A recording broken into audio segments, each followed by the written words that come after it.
you all. Okay, I would like you to take a seat if possible, and we want to be very, very respectful of the artworks. Mr. Tom Dugard, if you could maybe move over here, Tom. I don't really want anyone standing around the open works, if we can avoid that. And then take an open seat, please, if you see one, because we're going to go ahead and close the doors. Sorry, Tom. I didn't mean to single you out there. We've got one seat up here. We've got one next to Michael. We've got some in the back. Oh, two over here.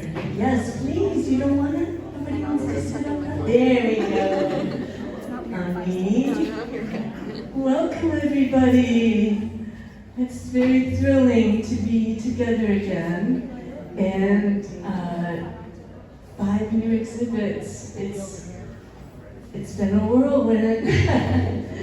We kind of rolled right from summer camp and summer classes into wearable art. Did anybody go to wearable art? Hey, yo! And then from wearable art, we rolled right into all of our summer exhibits departing us and our fall exhibits making the scene. And last weekend, we had a fabulous kids art fest. And that was really robust. You know what? Oh, please come and find a seat. And no standing in front of those pieces. I'm sorry, Janice and Bob, only because of the vulnerability of those works. I know what I'm asking, but please find a seat. No. So Janice and Bob are one of Dennis's loving collectors and loaned a piece for the show, as I know Aaron and Margaret have a piece, and Aneka's works are here courtesy, some of them, her wonderful gallery owner in Romeo, Michigan. Doesn't that make you want to go there? Okay, are we set? Nobody wants to take those seats? Oh, you guys, come on. All right. So as I was saying, we had a fabulous Summer Kids Art Fest, and then it's just been non-stop, I must say. And I know each of you have very busy lives. And of our 5 exhibits tonight, one of them, which we will do award ceremony at 7:30, is our Rivers, Trails, and Caminos, which was a community call. We had so many pieces that we had to build extra walls to accommodate. So that was very exciting. We also have a wonderful quilt show upstairs from Quilters Crossing, which is a local quilt guild that have been partners and supporters of the Art Center for many years. But I only mentioned those because that's not what we're going to talk about. And here we're going to talk about Aneka Ingold's work, Denis Gaston's solo show, and Wally McGuire is here to represent on behalf of the show in the Gamble Gallery, which is our homage to the Sterling Society's trip to the Hudson River Valley. So I hope in the course of the evening you'll have a chance to see all of these shows. But we will start out with introducing Aneka Ingold, who we're so honored to have with us, and whose work we are immersed in at this moment. I'm sure when you walked in the gallery, your breath was taken away, because that's just the way it is with her work. And I did print out a little cheat sheet because she has some really lovely accolades that I wanted to make sure I got right. But let me say, Aneka Ingold is an American artist. She lives and works in Tampa, Florida. She received her master's in fine arts degree at Kendall College of Art and Design in Grand Rapids. Anybody from Michigan here? Ingold's artwork specializes in mixed media techniques, combining drawing and painting processes. So yeah, I mean, wow. work has been in exhibitions all over the country and has been included in numerous publications, including American Art Collector, International Artist, Fine Art Connoisseur, and New Visionary magazine. But probably the brightest honor in her story is that in 2019, Aneka was named the inaugural winner of the Bennett Prize. Is anyone familiar with the Bennett Prize? So it just started 2019, honoring a woman, and let me see in your words, the award is designed to propel the careers of women artists working in the figurative realist style. So that was a major, oh, round of applause, round of applause. And seeing the word, is there any surprise to that? Hell no. Okay. And in 2023, Ingold received Best of Show in the exhibition She at Art Zone Gallery, as well as a special merit award in the figural competition for the publication Art in Color 365. Ingold is currently an adjunct professor at Hillsborough Community College, teaching visual studies. She's also a mom. And how does she do it, guys? I want to know. Aneka, we welcome you and we're interested to hear more. So we'll speak with everybody and at the end there'll be questions and answers. So save your questions and answers to the end. So, welcome Aneka.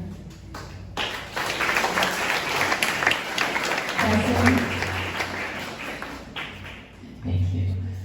Good evening, everyone. First of all, I just want to say thank you to Catherine and Nathan Beard for giving me this opportunity to show at Dunedin Fine Arts Center. I'm really grateful for the invitation, and I'm also privileged to show with some other wonderful artists who are in the galleries tonight. I thank you all for being here to share this experience. It's always a really special thing when you get to have a solo show in an artist's career, to be able to see several of your pieces up at the same time in the same space. And it's been really exciting and kind of emotional for me to watch these pieces speak to one another. When we did the layout last week, I was really thrilled to see this purple wall and all these pieces ready to be displayed for all of you to see, and thank you for being here.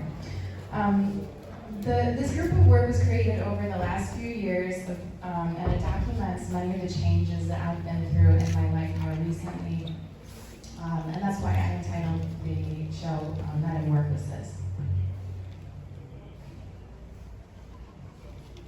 These changes involve moving across the country, going through a divorce, becoming a single mother,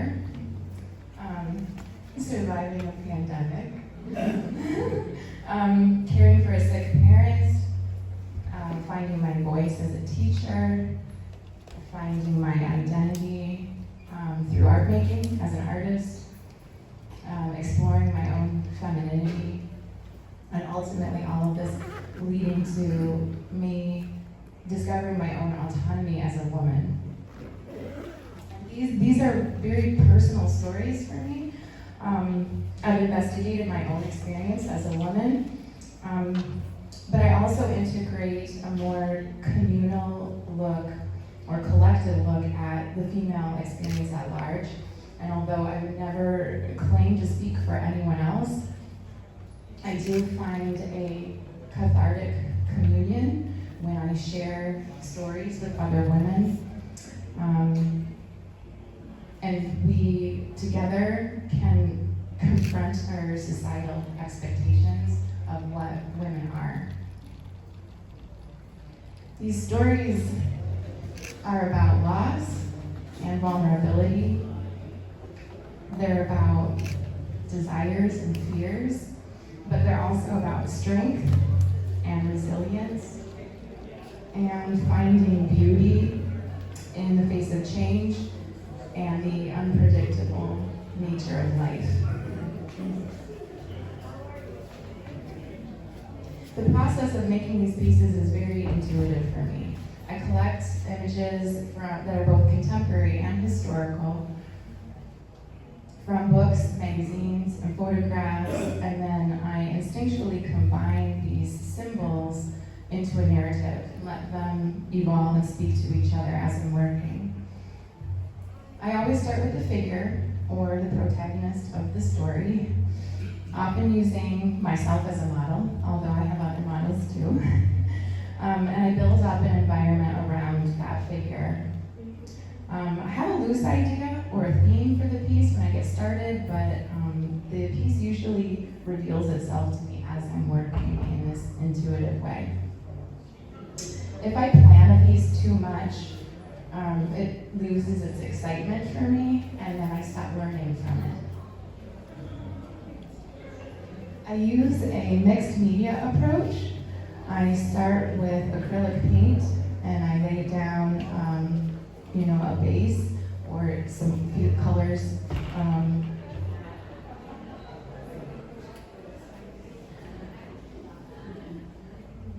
push the button, I turn my microphone off. So I start with the foundation of acrylic paint, and then I build up on that surface with other media. Specifically Prismacolor pencils are what I use to render the areas that are more realistic. And then I also use water-based paint pens to create flat patterns. And I aim to create a sort of hierarchy of importance in the pieces by bringing your attention to the realism first, or the figure, and then bring your attention to sort of the flat colors and patterns and symbols that are happening in the environment. The colors in these pieces are always important. They're really integral to the meaning of the pieces. They're meant to be simultaneously seductive and also disconcerting. I especially like to play with color of the skin of the figure. The skin could look cold like stone, using desaturated colors, and then warm and alive and vibrant in other areas of the same body. And to me, this is symbolic of the way emotions can manifest in different parts of our bodies when we're experiencing trauma or something that we're just feeling very deeply. All of the elements and the symbols in the artwork are transient. They can have multiple meanings for multiple viewers. These stories may come from a personal place for me, but they are still open for interpretation for my viewers. They're not meant to be static. They're meant to be activated by whoever encounters them using their own visual history and their own understanding of the imagery. And the artwork continues to evolve in its meaning every time I visit it myself. So I hope you approach the work tonight with an open mind and an open heart. Thank you very much for letting me be here tonight.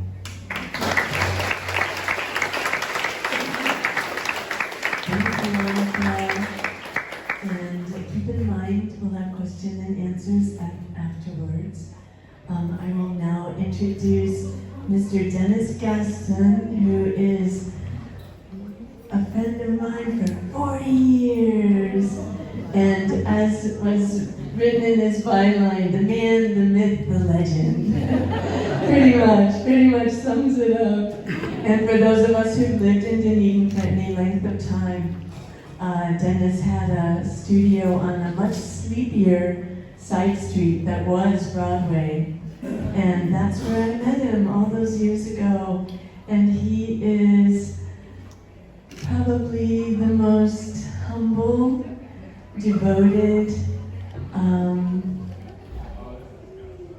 he's a true artist in every sense of the word. His use of play, curiosity, humor, and poetry is what I think about when I think about Denis's works. Welcome, Denis. Tell us about yourself and your work.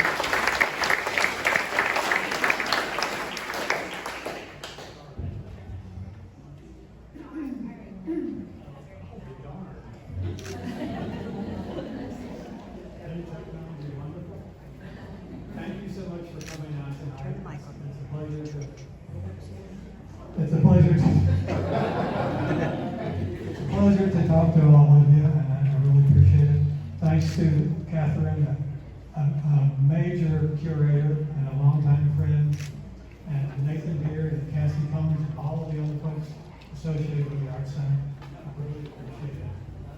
I was thinking when I came over here, I had a speech, but I decided to go off script for a minute, and I don't usually,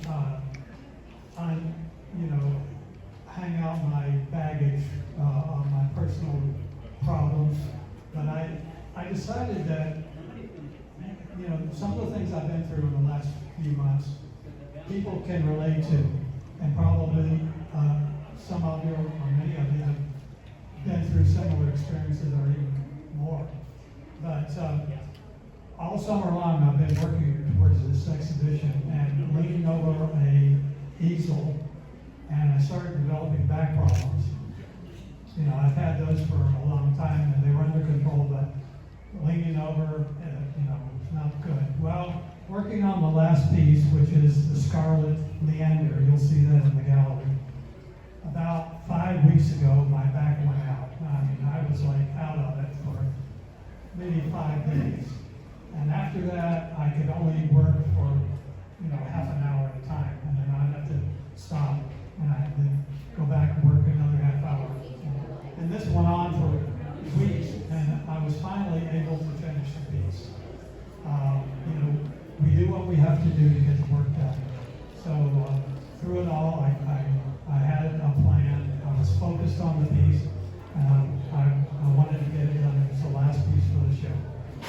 So that was done, and then the next, let me backtrack a little bit, and this is what y'all may relate to, is that throughout my life, whenever something big is going to happen in the future, all these obstacles come up. It's like roadblocks on the highway to success, and there have been multiple ones, and to kind of deter me and keep me from, achieving success or whatever it is I'm trying to do. And I thought about it. What is the reason for that? Is it some personal ego kind of thing that's throwing up these barriers? Or is it the universe trying to teach me patience? I don't know what it is, but it's been something I've dealt with all my life, as I'm sure you have too. And this exhibition has been no different. It started out with my back going out, and then when that cleared up and I was, finalizing everything, my car broke down. And I had to have it towed to the shop. Well, it's a battery. I had a new battery put in. Drove it off the way. It broke down again. I had to have it towed back again. And I thought, well, this is okay. It's all covered under the extended warranty. Well, it was the master cylinder, which is not covered by the extended warranty. So, and the next thing was they had to get the Honda part from the factory another week. So I just got that car back today. Well, for 2 weeks I was without a vehicle, and so I had to rely on friends to do everything. Thank you, friends.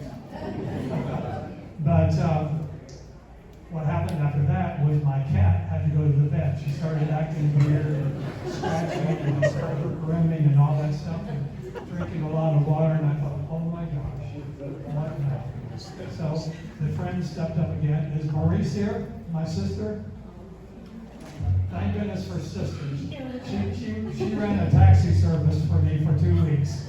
So we were able to get the cat to the vet. Everything's fine now. She's back home. So then the computer went on the threats. So everything was okay until earlier this week I got this weird eye inflammation.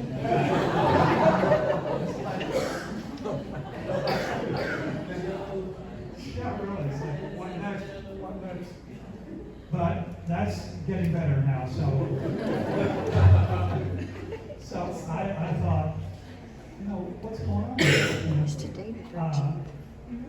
And finally I came to the conclusion that, nothing is going to stop me from coming here tonight.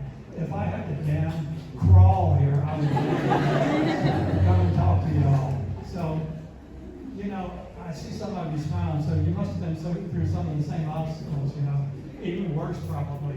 The other thing I want to say is, I have friends, good friends, who have, I thought about this when I was going through all my crap. I have friends who are in dire straits. I mean, they've been through a lot more than I have. And those people have been a big inspiration to me. When I was, when I couldn't see or, my back was out, I thought of those folks and I thought, I got to do this for them. They've been such an inspiration to me. My little problems are nothing.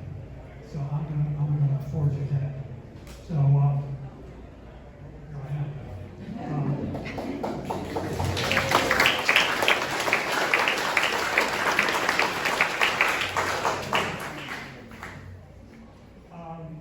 I was trained as a graphic designer at the University of Florida, and I got out of there and came back here, worked a year, and couldn't do anything. And I said, well, I'm going to move to New York.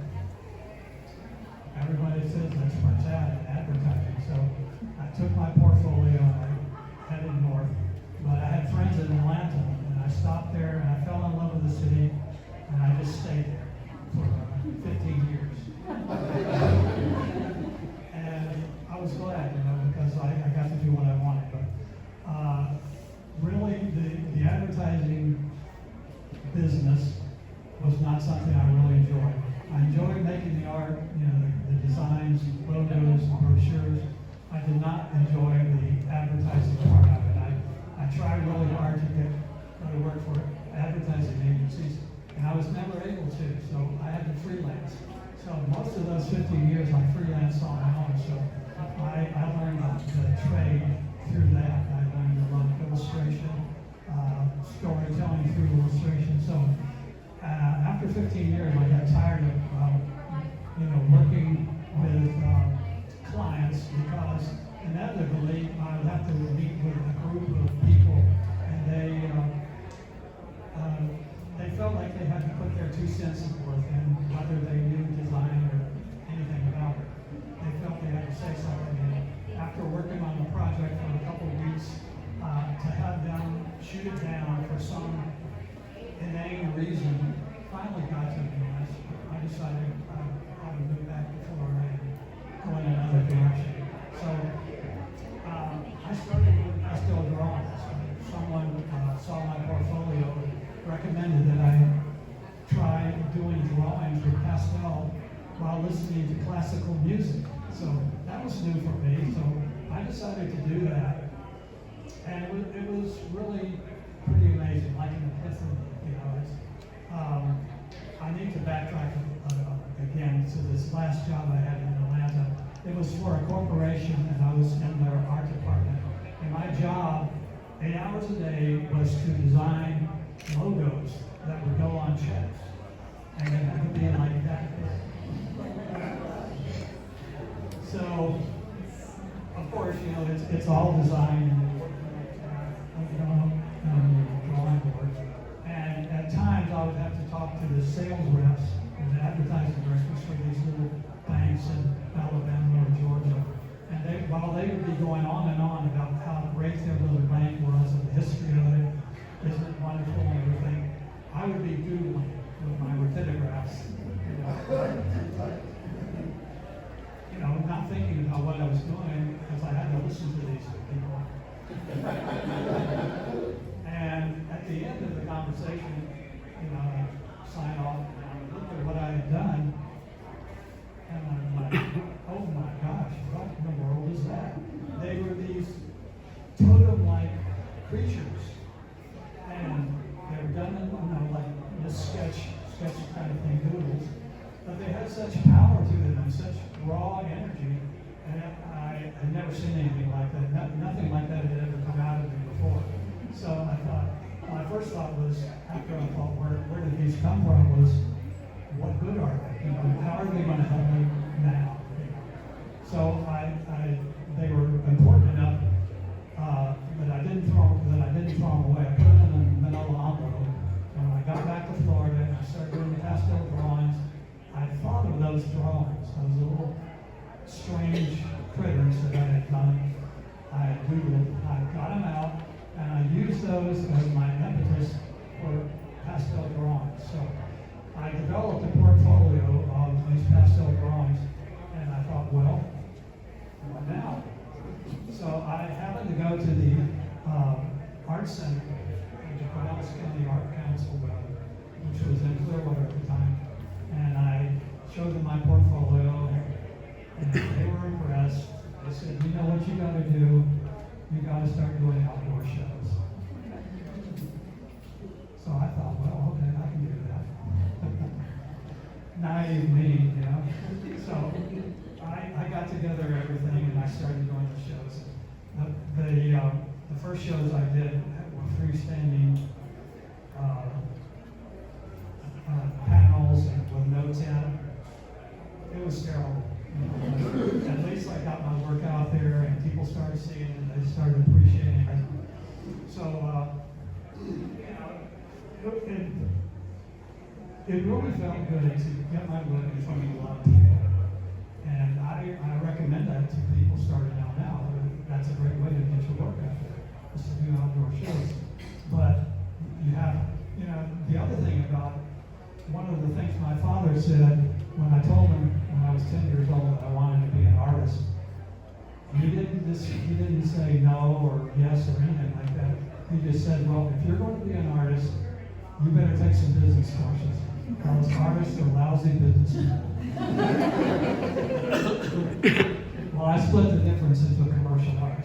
But I remember what he said when I started doing outdoor shows. You have to be a business person when you're doing that. You got to plan ahead. You have to, like sometimes a year ahead, you have to enter the shows. You have to photograph your artwork. You have to, plan your shows. You can't make it a living on just one show. You have to do 10 or 15 shows a year. So it's all business, and you have to know what you're doing. You have to be able to talk to people. That's where I learned how to speak to people, is outdoor shows. I mean, before an outdoor show, I couldn't be talking to you right now. I learned all that talking to people about artwork. And what I observed when people looked at my art is they oftentimes wouldn't know what they were looking at. And they would say, well, what does it mean? What does it mean? And, at first I would try to explain, well, it's a self-portrait, and I get these ideas from mask images and cultures around them. But I started asking, well, I wanted to get them involved in the storytelling and the talking about it. And I said, well, tell me, what does it mean to you? I can tell you what it means to me, but really, what's important to you is what it means to you. Is there something that you see here that appeals to you? And it could be something like the color or the line or the composition. And that would get them talking about the work. And once you get them talking about it, then they drop their fears and their not being able to relate to it. They become more open to it. Of course, there are other people too at the outdoor shows, and a lot of you know about these folks. They're the ones who, for some reason, feel like they can say whatever they want outside. They think it's open season to disparage the art or say whatever they want. I've had people tell me, how long did it take you to paint that? 15 minutes. And I heard that so much that I got to the point where I'd say, well, as a matter of fact, you're right, it did take me 15 minutes. But it took me 15 years to get to the point where I could do it. Another saying that often they would ask me how long it took me to paint something. I would tell them all my life. I think that's even better. And they would But the thing about it, when someone would come through and disparage the work, I learned that, well, just let it go. Just let it go. It's just their opinion. Because inevitably the next person would come and they would really relate to the work. They would ask me about it. They would say what they liked, say what they didn't like. And hey, sometimes they would purchase the work. So, we're not there for our own pleasure. we're there to sell artwork. So that's even better, you know, the icing on the cake. They liked the work so much, they purchased it. So around 1995, I started getting away from pastel and I started doing oil and acrylic on canvas. And a lot of the works you'll see over here are acrylic on canvas. Some of the older work that some of my collectors, thank you very much for lending pieces, they're over there too.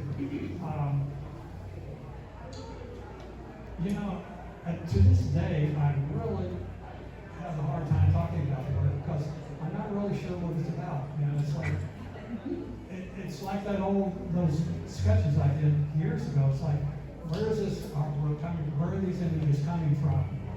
And I think I've solved part of the problem is that, and I don't want to sound too esoteric or weird about it, but there are these images in my head, and they're there all the time. Right now, I can see images in my head, and I think there's some kind of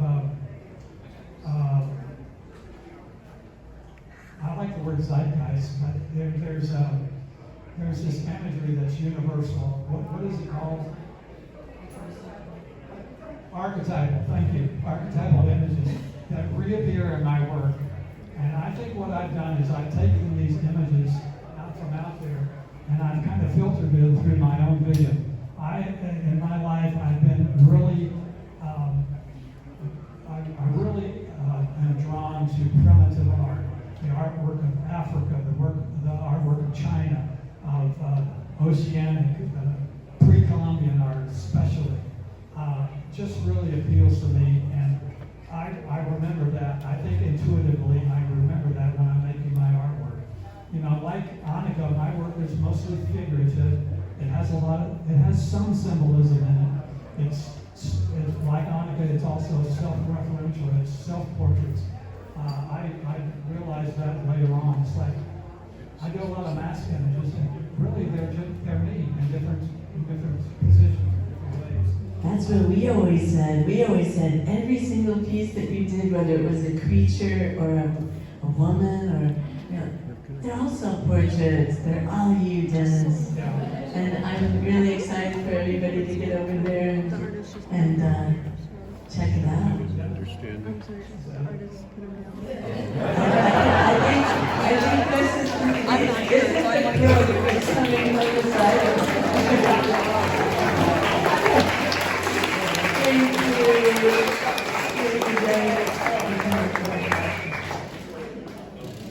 But was there something else you wanted to say? This is to be continued one-on-one after and in the Q&A, yes? Okay, so now, thank you, Dennis, thank you. Yes, he's one in a million. And now we're gonna do a quick little discussion of the Hudson River Valley Echoes. So I, as the curator here now, I'm going on 25 years, guys. Unbelievable, I know. No,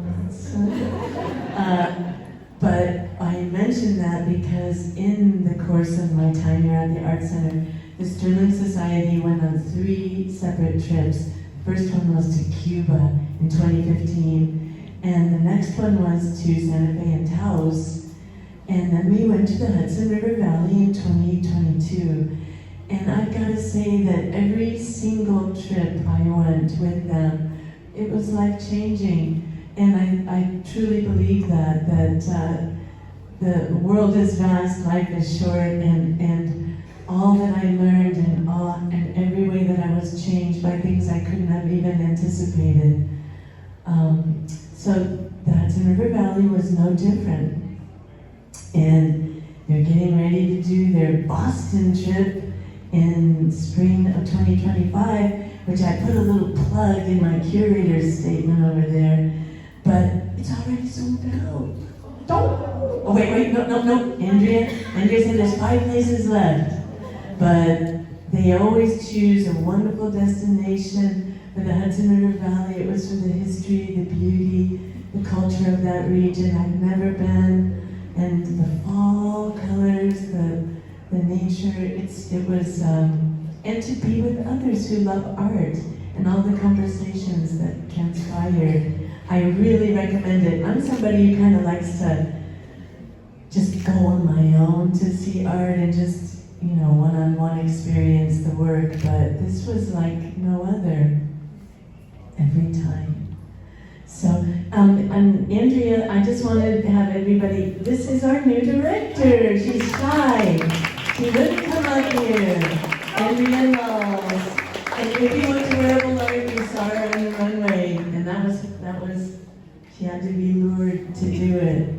But Andrea, we are grateful for you. Thank you. Thank you for being here. And the Hudson River Valley, I come back.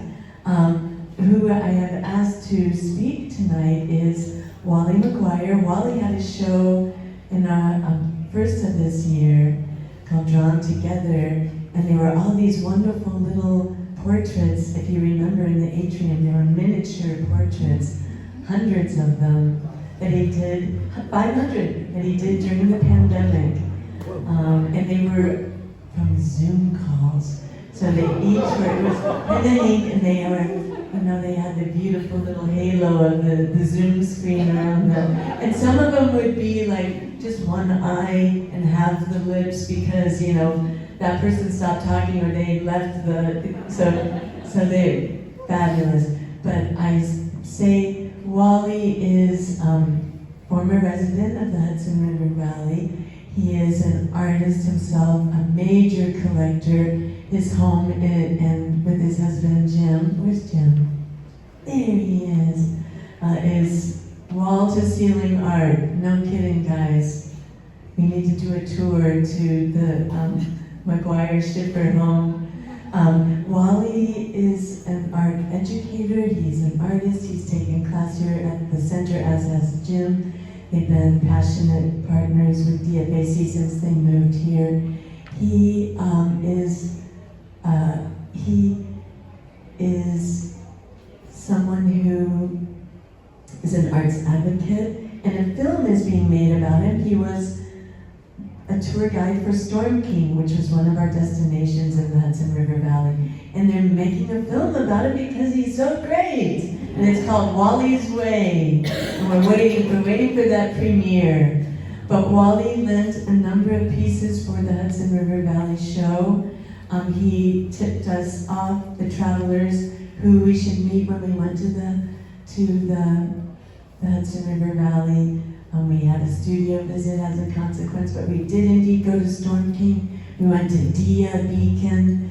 We went to Woodstock Art School, which was started by the Art Students League in 1906, similar to the art center in the same field, a community art center. And I see some travelers from the Hudson River Valley trip, Kimberly. Who else? Anybody else? The next one, guys. Wally, please take the stage.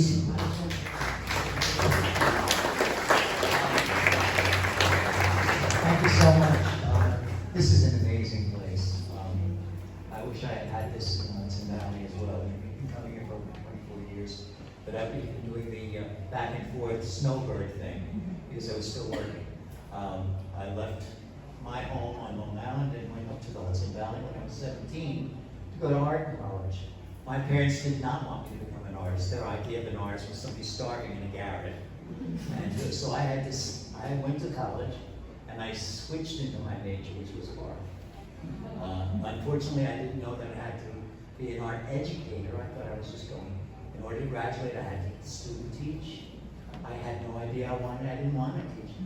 By the second day I was there, that was it. That was my career. I wound up teaching elementary art for 33 years. Wound up teaching painting and drawing college level, community college in there for 15 years. I brought groups of kids to art museums all the time.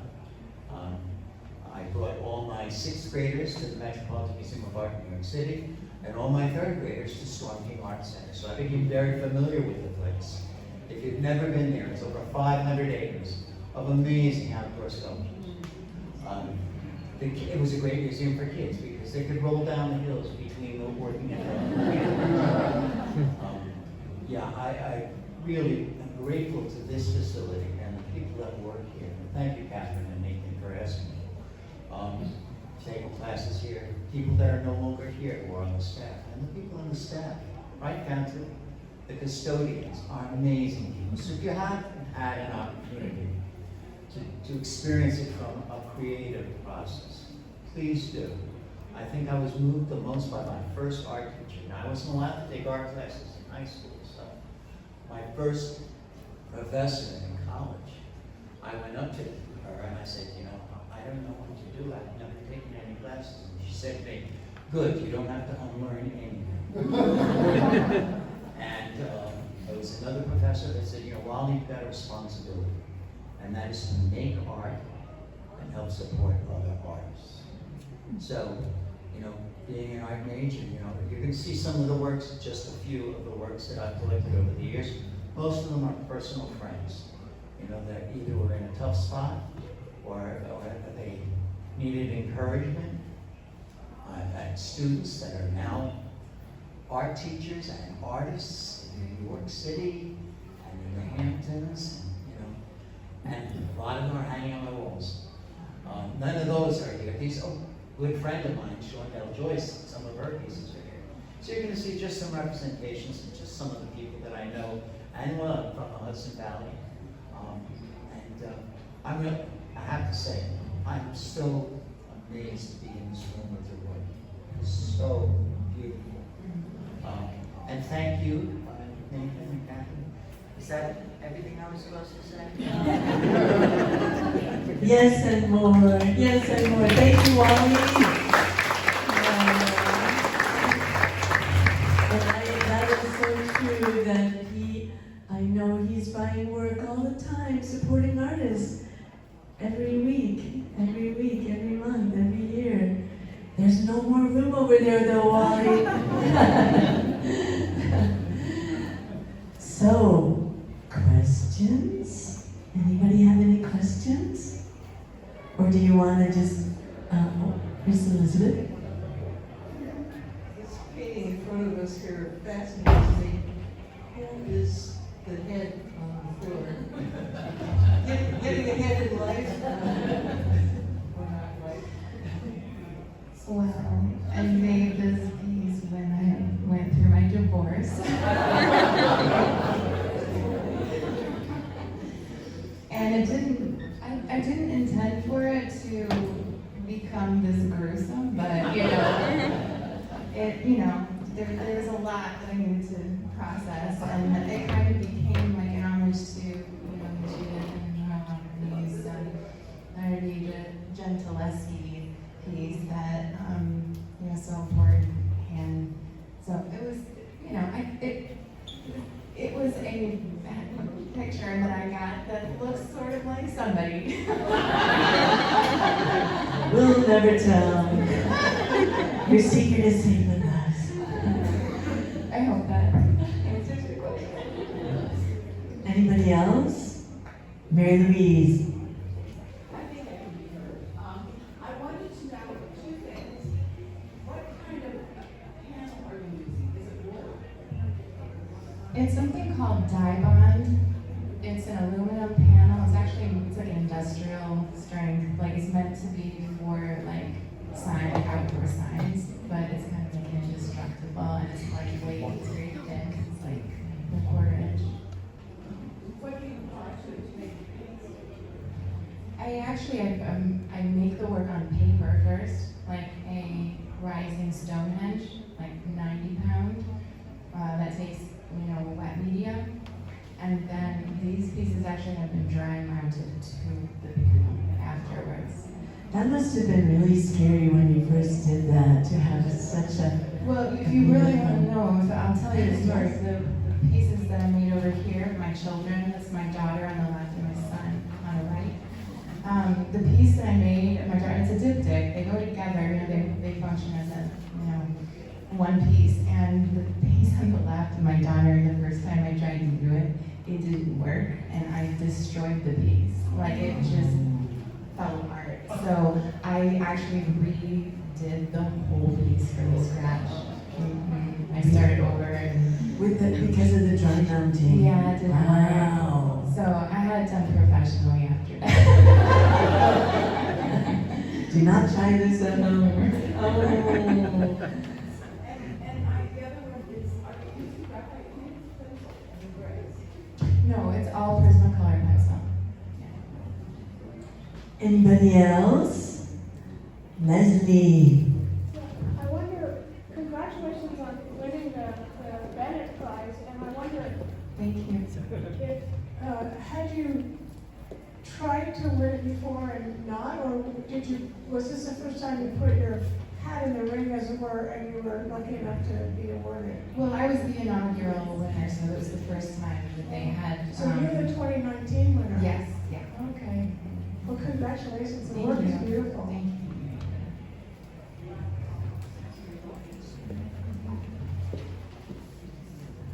I like how you tie your kids together at their toes. And what kind of animal is that your daughter's? I don't remember. It's some kind of obscure possum-like thing. Catherine was asking me the other day about one of these, the tarsier. I was like, I can't remember the name, so we have to look it up. What was the inspiration for selecting those animals? I mean, for each kid? I think that the animals stand in for almost like it's like a spirit animal, almost like an extension of who they are. And yeah, she's kind of like a weird little possum.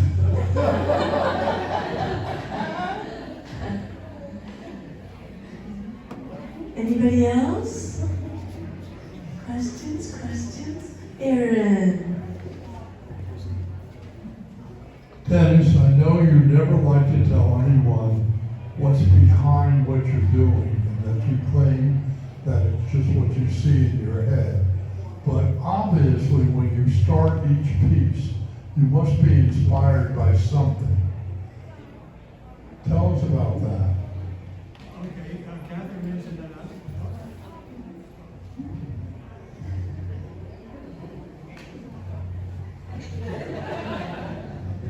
I'm inspired by a lot of things. I'm inspired by poetry. There's a piece in the gallery. It's called "In a Dark Time, the Eye Begins to See." Wonderful poem by Theodore Rothke. That was my impetus for that. The imagery in that poem is just amazing. So I picked up on it, but I filtered it through my own vision, so that's what happens. By things I see, by things I hear, they give me the impetus or to start. And I don't do any preliminary drawings. I start right on the canvas or paper. When I was a commercial artist, you always did preliminary drawings. You always thought about the product in your head, and then you did your little sketches, and then you did the finished piece. I tried doing that when I started making fine art, and it never worked. I would get so frustrated because it wasn't how I imagined it in my mind that one of the pieces I tore up. I was so frustrated, and I thought, oh my God, I'm never going to do that again. I felt like I was tearing a piece of my heart out. So I learned trial and error when I came up against a block to walk away from the piece, to force myself to go for a walk, come back later on, a day, a week, whatever. And when I did that, I would see what the problem was, and I would see how to solve it. But yes, I mean, I could look in National Geographic or books about mass, pre-Columbian stuff, and it gives me an idea. Most of my work is figurative, and so a lot of it is just the head, and the mask images in it. I think the thing about masks that I like is that it's able to hide one part of the person while projecting something else. And over the years, I've thought, well, damn, that's what I'm doing, really. You know, I'm hiding part of me from people and projecting something else. When I was a kid, I was overweight. I was a fat kid. You won't believe it, but I was. People made fun of me. You know, kids can be really cruel. And so I thought to myself, if I can make these kids laugh, you know, then they won't make fun of me. I'll let them know that what they're doing is not hurting me. So I carried that over into my art, into my illustration, and I had the feeling that these masks are actually hiding part of me while projecting another part. That's what masks do. So, and yeah, Catherine was right. They're all self-portraits in a way. Definitely. Janice has, yes. Maybe a little known fact I do know not only are you exceptional visual artists, but you are exceptional writer. You are very much a storyteller. And I'm curious if you can talk about writing and possibly does it to your The point was that Janice was noting that Dennis is an amazing writer as well as a visual artist. So she was asking him to elaborate on how your writing inspires your work. This is the last question. I'm just threatening you. When I was in Atlanta and taking my portfolio around, it was full of illustrations. And I began writing stories about the illustrations, children's stories. And I decided I liked that as much as the illustration. So later on I started writing stories. And the process is pretty similar to making art, to visual art. I have a vision in my mind of something. For instance, I did a children's story about a cloud, and it was all based on a cloud that I saw in the sky. I was sitting in my backyard after a storm from the Gulf came through. It had cleaned the sky, and then as I was looking, one tiny little cloud came scudding across the sky, and it was just amazing. And I thought, how can I write about that? And when I see things, I either think, how can I paint that, or how can I write about it? And so I developed a story based on that visual, and that's what I do when I make art too. It's based on something I see or something I hear, and the process of writing is also similar to the process of making art. It's getting the words out. You know, I do stream of consciousness writing, just like I do intuitive artwork. I get it all out on the paper or on the computer screen, and then I go back and I edit. And that's what I do in my art too. Is I put it down and edit as I'm going. You know, I think Aneka does this too. It's like we take out things that don't work and we put things in that do work. And I do that in the writing too. I edit as I'm going, and what happens a lot is when I get blocked in the writing, is I'll go away and inevitably the answer to the problem or the next paragraph or the next page will come to me. Sometimes it comes in a dream, or sometimes it comes when somebody is talking to me about something. Sometimes it comes in the weirdest places, you know, in the shower, really. And I'll get to the computer or, you know, write it down right away. And, you know, it's funny you mentioned that because inspiration comes when it comes. You can't say that you can't nail it down. You know, it's like, oh, I'm going to make art now or I'm going to write art. It's whenever it happens. And all my life, all my artistic life, I've had part-time jobs to help me with my habit of making art. And so the thing is, I could be in my part-time job and I would get inspired to make art. Somebody would say something or I'd see something and I would be inspired to make art. Well, I would have to stuff that until I got back to my studio. Mhm. And then by the time I got back, I would be out of the notion, out of the inspiration. The opposite of that is I would be at my studio making art, loving it, things going great, and ding, ding, it would be time to go to work, go to my part-time job. I would have to put down the paintbrush and go off.